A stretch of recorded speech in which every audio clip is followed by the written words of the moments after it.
SpongeBob SquarePants Battle for Bikini Bottom Rehydrated, a remake of one of my favorite childhood games. So I played this guy on the GameCube constantly. It's a pretty good 3D platformer, not unlike Mario 64 or Banjo-Kazooie.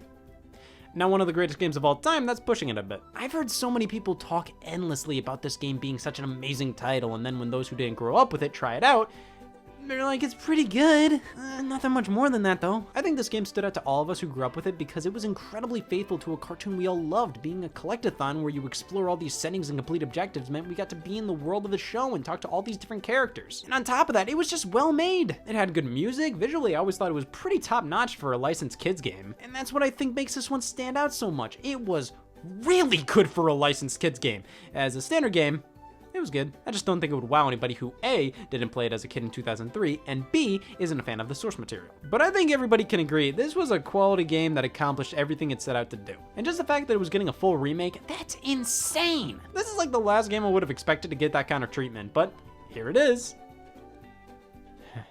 So I was always pretty skeptical about this remake on the lead up to release. Any footage I saw just looked slightly off. Like, it looked pretty good, but animations and some designs just didn't look right. SpongeBob's arms were too short. There's always this lack of polish that permeated throughout anything I saw in the game.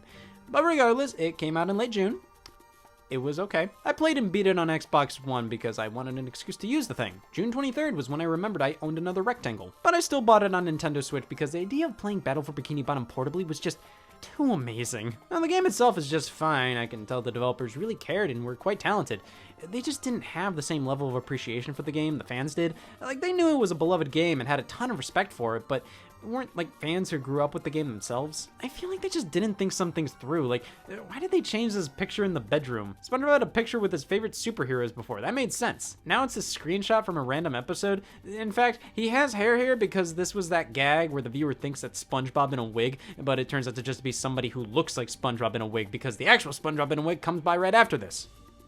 So this isn't even SpongeBob! It controls fine. The original felt better, though. Your standard attack as SpongeBob just floats so well with your movement, and now it feels a lot slower and not as satisfying. A lot of animations still feel unfinished, like they should look smoother than they do. None of the music or voice acting is redone, which is fine, but a bit disappointing. Visually, I think it looks quite nice, but sometimes it just feels like they went for that typical what would Mario or Zelda look like in Unreal Engine fan-made approach. It looks pretty good, albeit unofficial. The boss fights have been severely worsened in my opinion. They feel lacking compared to the 2003 version. When you were fighting a giant robot in the original, it felt like it. The camera angle made it feel like they were towering over you. Now it feels super lame. And on top of that, glitches are pretty prominent here.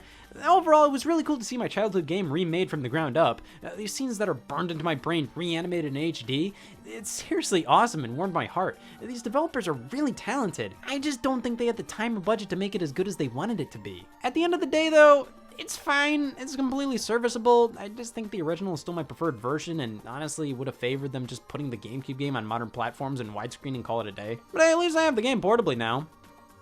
The Nintendo Switch version is pretty lackluster. Like, it's all here, but the frame rate is cut in half, and it's so much slower. There's this sluggish feeling to the controls now.